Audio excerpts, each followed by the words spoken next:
The plan isn't to try to take you over. The plan is to make you desperate and then offer a solution that you'll gladly accept. And in order to do this, they just need to control your money. But the first step is to take your money away. And the way to do that is to make the dollar worthless. Once the new central bank digital currency is accepted, all of the new programs and systems that have been put in place. All right. Shalom, Akim. First and foremost, as always, I would love to give all the praises, honor, and glory unto the unstoppable and undeniable force. Yahawah, Bahashim, Yahawashi, Bahashim, Rakak Wadash. Double honors to the apostles and unto the elders of Great Millstone GMS who taught me this truth. Honors to the brethren in the Akim that's been pushing out this truth with all sincerity and in faith. And to Wadi YAHAWASHI for allowing me to come back with another lesson. And the title of this lesson is simply going to be titled Jacob's Trouble. And that is exactly where we are headed into in the time of Jacob's trouble. As you see here, you got Brazil, Russia, India, China, South Africa, all right, all join into, pretty much bring forth that mark, because these countries have already made it clear that they want nothing to do with America, and especially the American dollar, the US dollar. All right. And with that being said, we know what's going to come right after that. When they throw away that dollar, it's going to be that mark of the beast, the RFID chip. And you also have here, all these judgments which are occurring upon the earth, and these are all the signs of the times. All right, you had a 4.2 earthquake down in San Diego, California. All right, you had this, it's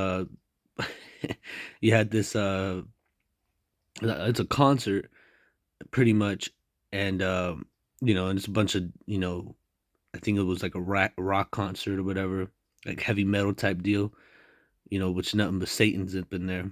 But the Heavenly Father, he brought forth some strong winds, all right, in which caused the roof of that theater to collapse and killing one and injuring multiple during the concert near Chicago, Illinois, from 90 mile per hour winds. And that's all the judgment of the Heavenly Father there. It says at least 3 dead, dozens trapped, and more than 600 injured as monster tornado cut a path of destruction through Arkansas. See that? And then you also have this as well. This is developing NWS warns of long track, strong to potentially violent tornadoes probable in the Midwest and South. You see that? See, and all these are the doings of the Heavenly Father. This is the Most High. As a matter of fact, let me grab it. This is the book of Exodus, chapter 3, and verse 20. And it says here, and I will stretch out my hand and smite Egypt with all my wonders, which I will do in the midst thereof, and after that he will let you go. You see that? See, but this is the Heavenly Father stretching forth all his wonders. All right, and he's also going to bring forth everything that he got, man. That's how he's going to bring forth his judgments. And through these judgments, that's how the elect are going to be brought out of this land. This is Exodus 7:4. But Pharaoh shall not hearken unto you, that I may lay my hand upon Egypt, and bring forth my armies and my people, the children of Israel, out of the land of Egypt by great judgments. You see that? And that's what we're seeing. That's what we see that's occurring on the earth, the judgments of YAHAWAH. Okay, and he's going to bring forth more. And we're also, we're in it, but we're going to be really in it here real soon. Jeremiah 7:30-7. Alas, for that day is great, so that none is like it. It is even the time of Jacob's trouble, Yaakov trouble, but he shall be saved out of it. And the he that's going to be saved out of it is the elect. See, but we're coming to that time of trouble, man. All right. Things are going to be moving in, especially with it just being April, in the beginning of this year.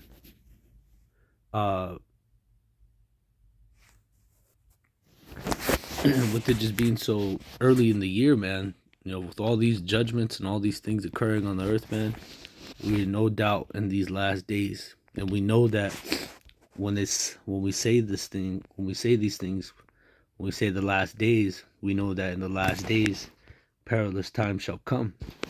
Now, this is 2 Timothy chapter 3, verse 1. It says, "This know also that in the last days, perilous times shall come." Now, when you look up definition of perilous, here's the definition of perilous: full of danger or risk. and that's the times that we're coming into, a time full of danger, a time full of risk, all right? Unsafe and risky times, uncertain times, because people don't know what to expect anything. See, us brothers, we can expect anything and everything, man, because with that power, we know that nothing's impossible, and we're always looking for, what's next, because the Most High, he's always working, but he's going in overtime, on this place. He's gonna make this place a great example of how not to be, of a king, how a kingdom is not to be. He's gonna make an example out of this place, okay? By bringing forth these judgments. This is the book of Daniel, chapter 12 and 1, and it says, "And at that time shall Michael stand up, the great prince was standeth for the children of thy people, and there shall be a time of trouble, such as never was since there was a nation, even to that same time. And at that time thy people shall be delivered, everyone that shall be found written in the book." You see that? See, but we're coming to that time of trouble, such as never was. All right? And the Most High, what's he going to bring upon the earth? Let's grab this. Or 2nd Ezra chapter 15 and verse 5. And it says, "Behold, saith the Lord, I will bring plagues upon the world, the sword, famine, death, and destruction." You see that? So that's what the Most High is going to bring upon the earth. The sword, the famine, the death, the destruction, man. All right? And these are all the signs of the times, man. Ezekiel 7 and 1, "Moreover, the word of the Lord came unto me, saying, Also thou son of man, thus saith the Lord YAHAWASHI unto the land of Israel, an end. The end is come upon the four corners of the land." It's a lot, I'm a little stuffed up, but it's all good. "Now is the end come upon thee, and I will send my anger upon thee, and I will judge thee according to thy ways, and will recompense me and pay back upon thee all thine abominations. And my eyes shall not spare thee, neither will I have pity, but I will recompense thy ways upon thee, and thy abomination shall be in the midst of thee, and ye shall know that I am the Lord." You see that? So you gonna know it's the Lord, man, because the Lord, he's coming to pay back that which everyone has done, whether it be good or evil. There's a reward for both sides. We just hope to be on the right side, and not on those that dwell here on the earth wickedly, because they're gonna get paid back. Just like how the righteous are gonna get paid, rewarded handsomely, so is the wicked. But their reward is gonna be a reward in which they won't like, but they're gonna get it anyways, And it says, verse 5, "Thus saith the Lord, YAHAWASHI, an end, and only end," or Salaki, it says, verse 5, "Thus saith the Lord, YAHAWASHI, an evil, and only evil, behold, is come." You see that?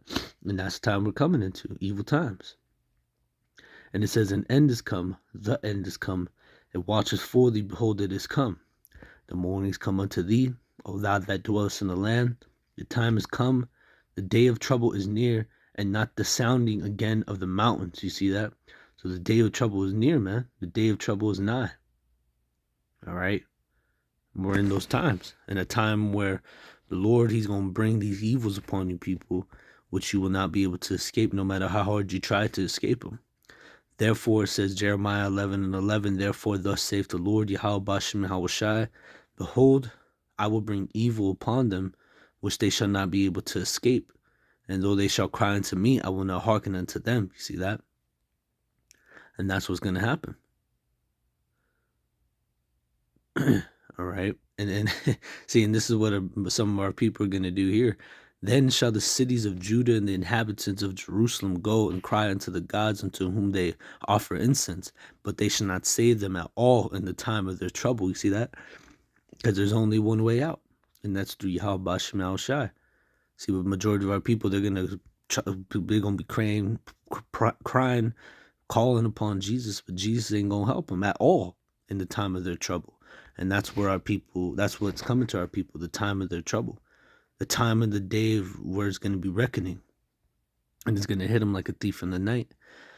1 Thessalonians 5:1. But if the times and the seasons, brethren, you have no need that I read unto you, for yourselves know perfectly that the day of the Lord so cometh as a thief in the night. So then it says, so when they shall say peace and safety, then sudden destruction cometh upon them, as travail upon a woman with child, and they shall not escape. See that? So there's gonna be no way out, man. You know, you're gonna have to lay in the bed in which you made yourself with, or what you made yourself. You know, you don't have to lay in it. All right.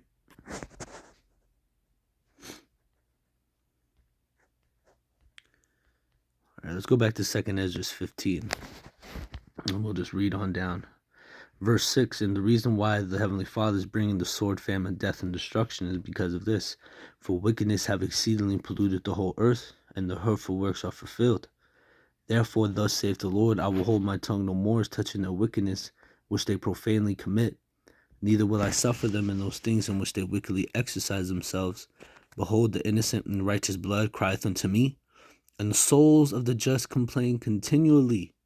And therefore, saith the Lord, I will surely avenge them, and receive unto them all the innocent blood from among them. Behold, my people is led as a flock to the slaughter, and I will not suffer them now to dwell in the land of Egypt.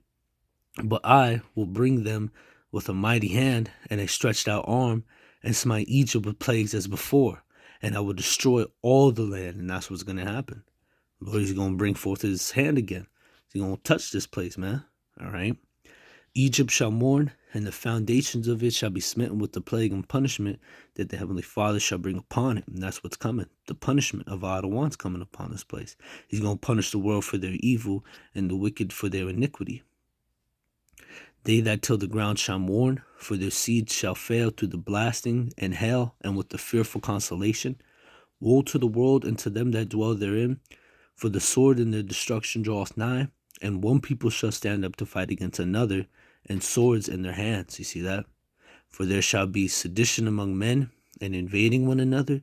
They shall not regard their kings nor princes, and the course of their actions shall stand in their power.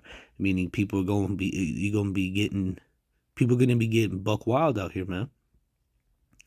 People going to really lose it. And a man shall desire to go into a city and shall not be able to, because there will be martial law. For because of their pride, which these people do have pride, especially these people who dwell in America, they think that nothing could touch them. Think that none of this stuff they're exempt from it. But they're very mistaken. And it says, for because of their pride, the city shall be troubled, the houses shall be destroyed, and men shall be afraid. You see that?